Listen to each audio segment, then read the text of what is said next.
ისათა და ძისათა და წმინდისა სულისათა ჩვენთან არის ღმერთი.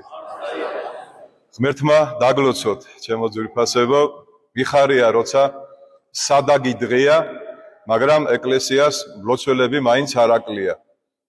ნაკლებად მჯერა მე დღესასწაულე ქრისტიანების, იმიტომ რომ ის ადამიანები, რომლებიც დღესასწაულებზე დადიან, საგდაგ დღეებში არ დადიან წირვაზე. ეს კი პირდაპირ მანიშნებელია მათ ამხსარებლობაზე. რა მნიშვნელობა აქვს, ჩემო ძვირფასებო? დღესასწაული იქნება თუ არ იქნება? ყოველი კვირა ხომ არის უფლის დღე? ამიტომ თუ შენ ხარ მართლმადიდებელი ქრისტიანი, კვირას უნდა მიხვიდე ტაძარში. და რატო უნდა მიხვიდე? მადლობა უნდა შეწირო ღმერთს. ევქარისტიოს ნიშნავს სამადლობელს. ეზიარები თუ არ ეზიარები, გიჭირს თუ გილხინს, გტკივა თუ სიმშვიდეში ხარ. უნდა მოხვიდე ეკლესიაში, სადაც გინდა იყო, მით უმეტეს თუ ისვენებ და მაგისი საშუალება გაქვს, რომ დაისვენო, გაბედნიერებაა, რომ მიხვიდე იმ რაიონში, იმ ქალაქში, მოძღვართან და უთხრა, მე გახლავართ ნარიყალას წმინდა ნიკოლოზის მრევლი და გთხოვთ, რომ ჩაიბაროთ აღსარება, მინდა რომ თქვენი ხელიდან მივიღო ზიარება. ასე იქცევა ყველა კარგი მართლმადიდებელი ქრისტიანი. გაბედნიერება, როდესაც ადამიანი მოდის ეკლესიაში მეუღლესთან ერთად, თუ ყავს, შვილებთან ერთად, დედმამიშვილებთან ერთად. ახლა ვხედავ ჩვენი შოთა სრული შემადგენლობით ალთუნაშვილი მეუღლესთან, ბავშვებთან ერთად, თამარი ნარიმანიძე კანადიდან ჩამობრძანდა მეუღლესთან და შვილებთან ერთად მოვიდა და მიიღო წმინდა ზიარება. აი ყველა უმრავლესობა ბრძანდებით მეუღლეებთან ერთად. დაფიქრდით ამაზე, ჩემო ძვირფასებო, ნუ თუ იმხელა რა ვიცი, აი დამსახურება არა გვაქვს ჩვენს მეუღლესთან, რომ უთხრათ, რომ მე გამიხარდება, რომ თვეში ერთხელ მაინც წამოხვიდე ჩემთან ერთად წირვაზე. მე რომ დილით გამოვიპრანჭო და წავიდე, ხო გაგიჩნდება კითხვა, სად მიდიხარ? ქორწილში რო წავიდე მეუღლის გარეშე, ხო ეწყინება მეუღლეს. დაბადების დღეზე რო წავიდე, ხო ეწყინება. რატო არ წqინს მეუღლეს? კვირადილით შენი ქმარი და შენი ცოლი სად მიდის? არ გაინტერესებს? აი აქედან იწყება, ჩემო ძვირფასებო, ოჯახებში პრობლემები.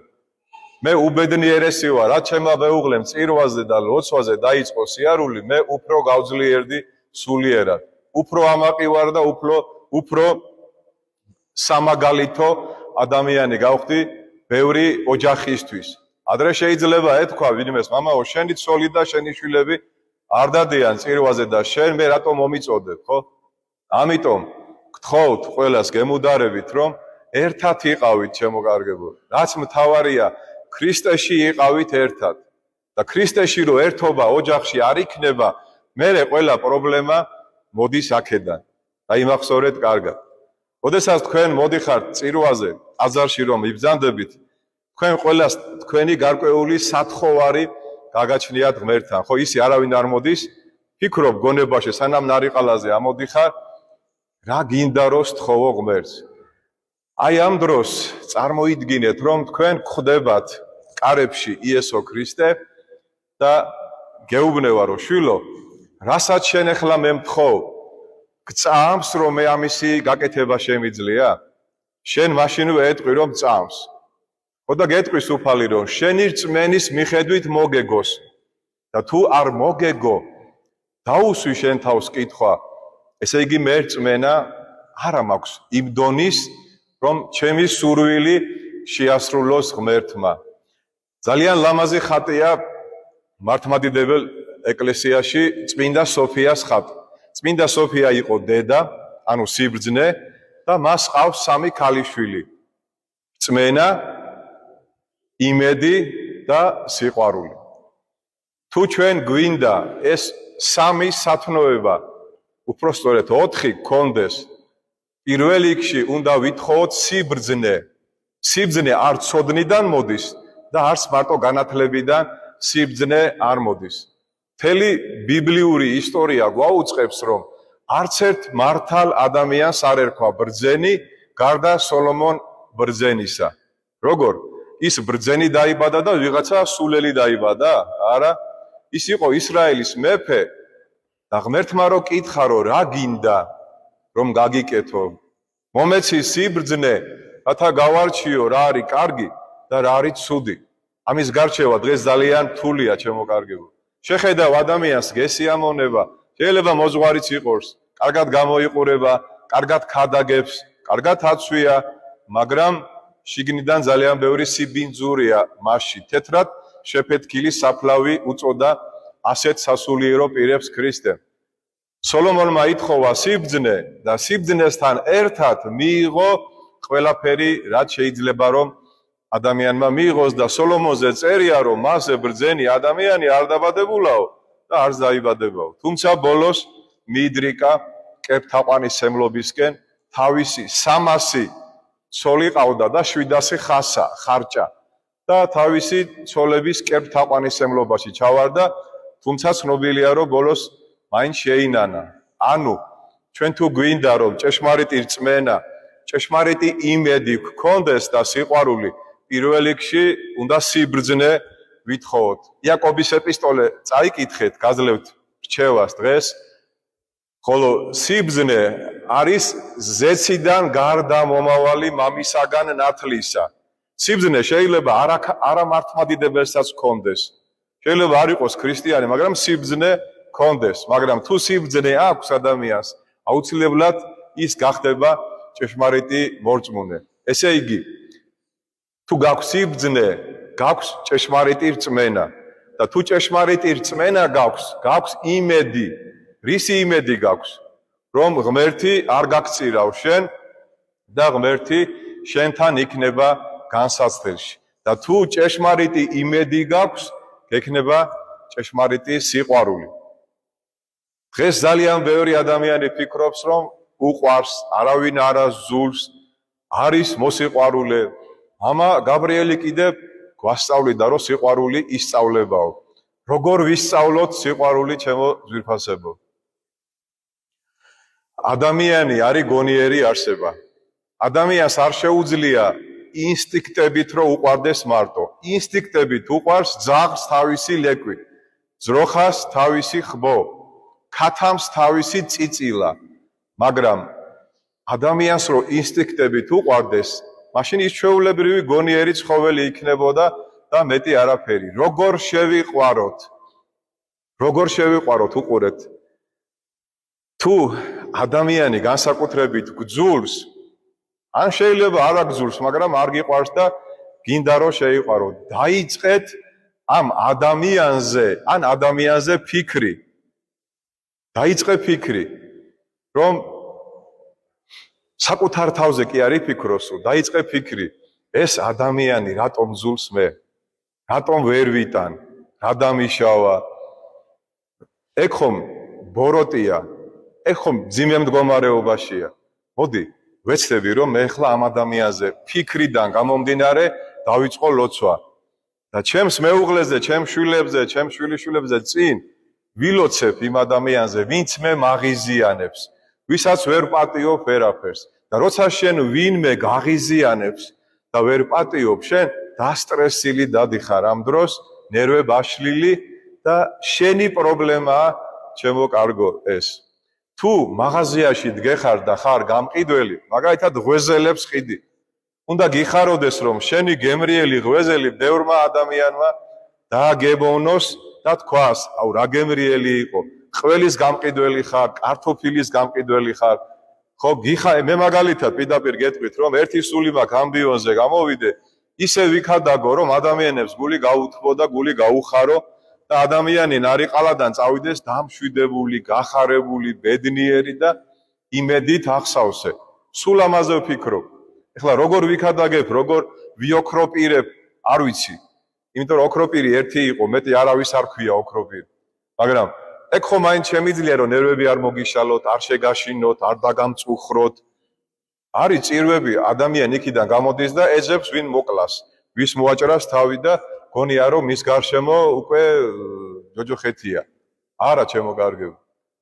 შენს გულში რაც ხდება, ის ხდება შენს გარშემოც. თუ შენ გულში ღმერთია, შენს გარშემო ანგელოზები არიან. თუ შენს გულში ეშმაკია, შენს გამო ეშმაკუნები დარბიან სულ.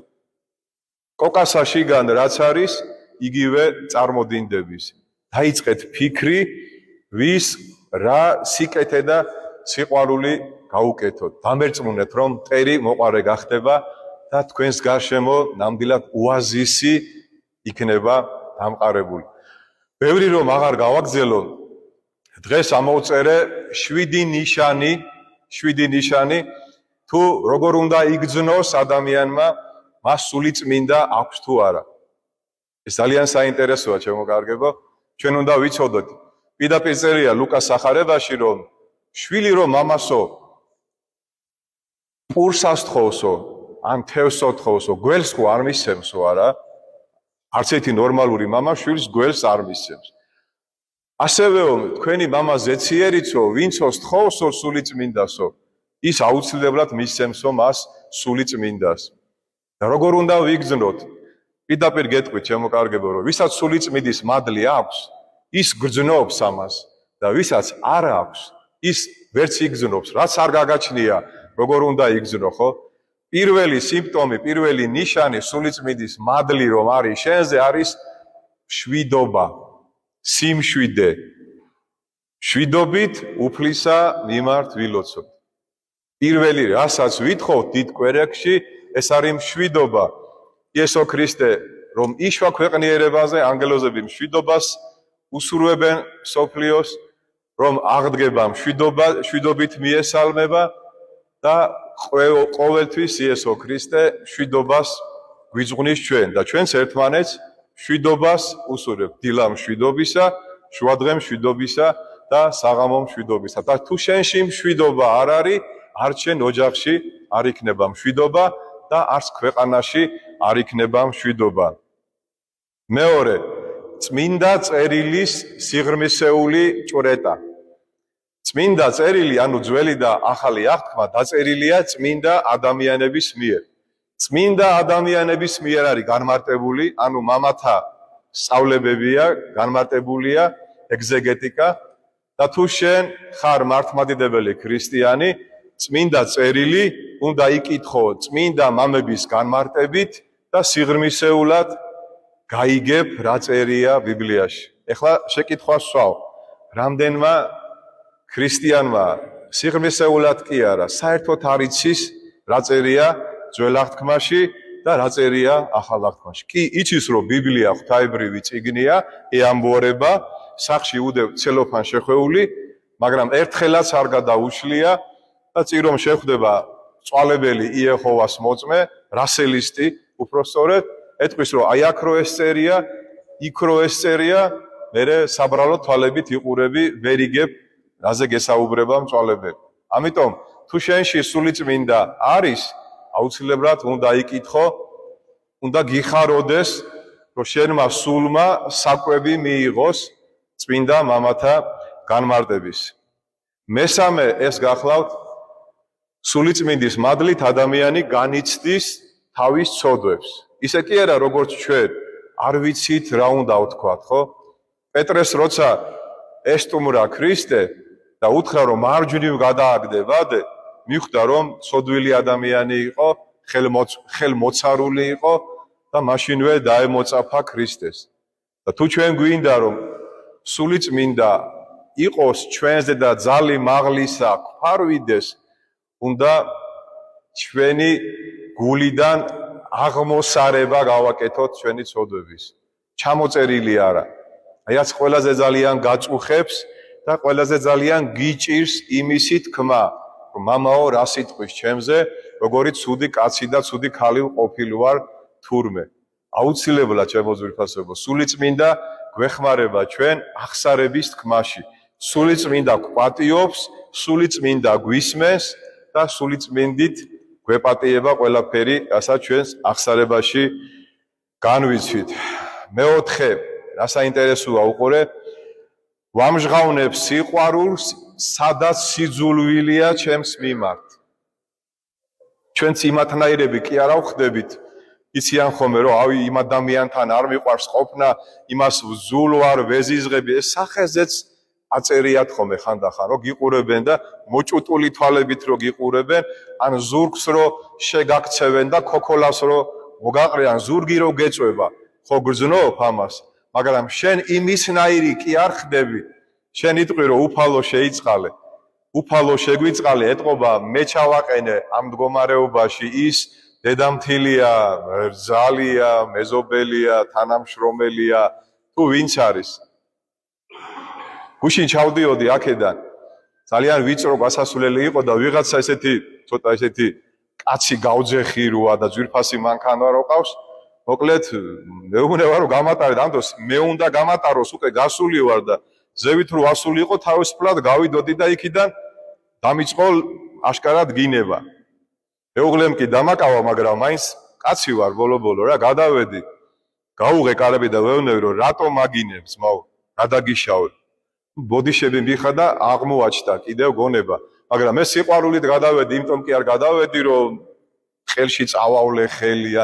უბრალოდ შემეცოდა რომ მღვდელს რო აგინებ, თან უდანაშაულოდ, შენ რაღაცა დაგემართება და ბოდიში მოიხადა იმ კაცმა, თანაც ბევრჯერ და დავლოცე და წამოვედი. მაგრამ მე სიყვარულით გადავედი, მე გინებით არ გადავსულვარ.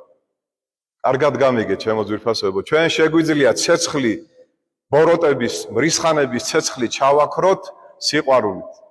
აი გარი მეორე ლოყის მიშვერა, პირდაპირ გაგებით კი არ უნდა გავიგოთ რომ ლოყამ რომ ხედავ რომ ადამიანს ეზიზღები, მაგრამ შენ მაინც რომ სიყვარული გაგაჩნია, აი გარი სულიწმიდის მადლი, შენ არ ბოროტდები და არ ამჩატდები ეშმაკისგან, როცა შენ სულიწმიდის მადლი გაგაჩნია. მეექვსე, გინდა ლოცვა და უფალთან ახლოს ყოფნა. დღესასწაულია, არ არის დღესასწაული, ცხელა, ცივა, რა მნიშვნელობა აქვს? უფალთან გინდა, ლოცვა გინდა, ტაძარში გინდა, მოძღვართან გინდა, სიკეთის ქმნა გინდა. აი გარი, ჩემო კარგებო, სულიწმიდის მადლი რომ მოდიხარ და ხალხი სად მიდიხარ? ამ სიცხეში წირვაზე რა გინდა კაცო? ხო იყავი წინა კვირას, ან ცივა, ან მოკლედ ყველა ერთობა ისვენებს, შენ კიდევ კოხტად ჩაცმული მიდიხარ წირვაზე. სოფელი დაგცინებს, მაგრამ ყურადღება არ მიაქციო, იმიტომ რომ ქრისტიანობა ებრაელებისთვის არის სიგიჟე და ელინებისთვის არის სიცოფე. დღეს ქრისტიანობა არის, როგორც გითხარით, სიცოფე და სისულელე. იმიტომ რომ როგორ ანაირად კაცო, გაერთე, ჭამე, ჩაიცვი, დაიხურე, ისეირნე, დატკბი. ჩვენ არავის არ უშლით ამარს. ოღონდ არავინ არ დააფრკოლო, არავის არ ეჩხუბო, არავინ არ განიკითხო, სვის ქონებაზე და მეუღლეზე თვალი არ გეჭიროს, შენი იკმარე, რაც მოგცა ღმერთმა და მადლიერი იყავი ყოველთვის. მეხუთე, ხედავ, უпростовად მეშვიდე, ხედავ უფალი როგორ ცვლის შენს ცხოვრებას. ასაინტერესოა უყურეთ, მარხულობ, ლოცულობ, სიკეთეს აკეთებ, ეზიარები, ახსარებას ამბობ და აი ყოველდღე ხედავ როგორ იცვლება შენი დაცემული ბუნება. როგორ მიდიხარ სიბნელიდან სინათლისკენ, ჯურღმულიდან ზეცისკენ, წუხარებიდან სიხარულისკენ, სიძულვილიდან სიყვარულისკენ და თუ ამას ვერ აგზნობ და თუ ამას ვერ ამჩნევ, მაშინ შენ სულიწმინდის მადლი არ გაგაჩნია. ამის მერე ჩემო კარგებო, აუცილებლად დააკვირდით აი ამ 7 სიმპტომს არის თუ არა ნამდვილად ჩვენზე სულიწმინდის მადლი. უმორჩილესად გთხოვთ, ბევრი თქვენთაგან ეს აღსარება მოვისმინე და წუხვარ ძალიან. სახში რომ მიხვალთ, უთხარით თქვენს მეუღლეებს, თქვენ შვილებს, გიყვარს შენი მეუღლე? გიყვარ ვარ? გიყვარ. მამიკო გიყვარ ვარ? ხო. მომავალ კვირას წამოდი ეკლესიაში. რა ხდება? არაფერი არ ხდება. მინდა რომ წაგიყვანო ეკლესიაში. თუ გიყვარ ვარ, ჩაიცვი და წამოდი. არ ეზიარო არაფერი, ისე დადექი და შენთან ერთად მინდა უფალთან ყოფნა და თუ ეს არ გააკეთა შენმა მეუღლემ და შენმა შვილმა, მას არ ყვარები ხარ შენ. იმიტომ რომ შენ რო უთხრა მომავალ კვირას ქორწილში მივდივარ, აუცილებლად წამოვა. თანაც წაგიყვანს ახალ კაბას გაყიდინებს, ახალ ფეხსაცმელებს და ისე წამოვა. რამდენად მეტია წირვაც იგივე ქორწილია, ხო იცით თქვენ? მამამ საკუთარი ძის ქორწილში დაგპატიჟა. თან როგორმა მამამ, ყოვლის შემომქმედმა მამამ დაგპატიჟა. და შენ მიდიხარ, ან არ მიდიხარ და უამრავ მიზეზებს იგონებ, რომ ვერ მოვალ რა? არა მცალია. ან მოხვალ, მაგრამ არ ეზიარები და ზიხარ, ასე მერე გეტყვიან შენ, მოვლენ სტიქაროსნები, ანგელოზები და გეტყვიან, გაბრძანდით გარეთ. აქ შენ ტყუილად ეკავებ ადგილს. აი ამაზე დაფიქრდით, ჩემო კარგებო. დაფიქრდით ამაზე, იმიტომ რომ დრო ძალიან მოკლეა. ძალიან ისეთი უცნაური ამბები ხდება მსოფლიოში, რომ აშკარად გული მიგზნობს, რომ რაღაც ახალი კოვიდი შეიძლება შემოდგომაზე გაჩნდეს ხელოვნურად. შეიძლება ესე თავისუფლად ვეღარ მოვიდეთ წირვაზე. ამიტომ ყოველი დღე და ყოველი წუთი სიყვარულით, სიხარულით და ბედნიერებით გამოიყენეთ. ერთმანეთი გვიყვარდეს, ერთმანეთი დაავლოცოთ, ერთმანეთი არ განვიკითხოთ. თურმე მამბები ამბობენ, რომ ადამიანი რომ მარტივად ცხონდეს, სამი მდგომარეობა ამისთვის. პირველი, არ შესწოდოს. ეს არ შეგვიძლია არავის, ხო?